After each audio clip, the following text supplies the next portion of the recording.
Our borders are managed after the end of this year. Of course, we're in this transition period, aren't we, where we've legally left the European Union, but in practical terms, everything's stayed the same. Regardless of whether a deal is done between the UK and the EU in the next few months, the UK is leaving the customs union, leaving the single market, those hulking economic projects of the EU, and so new arrangements on the border are needed. And this is the border with France, the sea border, but it's also the border between Great Britain and Northern Ireland as well. That's the controversial, difficult bit. Yeah, so the focus from Michael Gove this morning is on the GB, the Great Britain border with the EU, i.e. not including Northern Ireland, because, as you say, right at the heart of so many of the rows last year, and no doubt some of the discussions still to come in the next 6 months, is the whole business of how the border is managed between Great Britain and Northern Ireland, and then crucially between Northern Ireland and the Republic.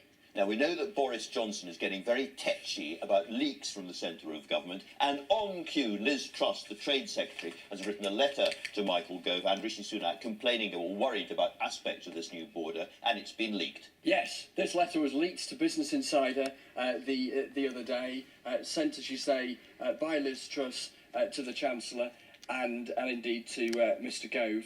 And the Mail on Sunday has a fantastic set of quotes this morning, writing up this leak. One Dominic Cummings is clearly not shy about ending up in the newspapers, having found himself all over them. He's not chastened, is he?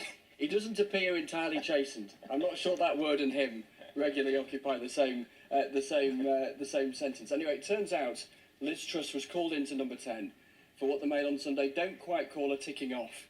Their language is a little stronger for the exchange without coffee that perhaps went on between Liz Truss and Dominic Cummings. The paper suggesting that Dominic Cummings did buy the idea that Liz Truss hadn't leaked this herself, but perhaps suggested it wasn't a good idea to write it down. Don't write anything down in Whitehall that you don't want to see in public. There's a lovely quote as well here, in which Mr Cummings apparently said to special advisers at their meeting on Friday night that there shouldn't be any leaking because the snakes and reptiles of the media are crawling all over this government. So I don't know if that makes me a snake and you a reptile, or if Katie is an amphibian of some sort. We're all snakes and reptiles and amphibians. That was a quote originally from Trotsky, I read elsewhere, Katie. You've chosen a story from the front of the Sunday Telegraph.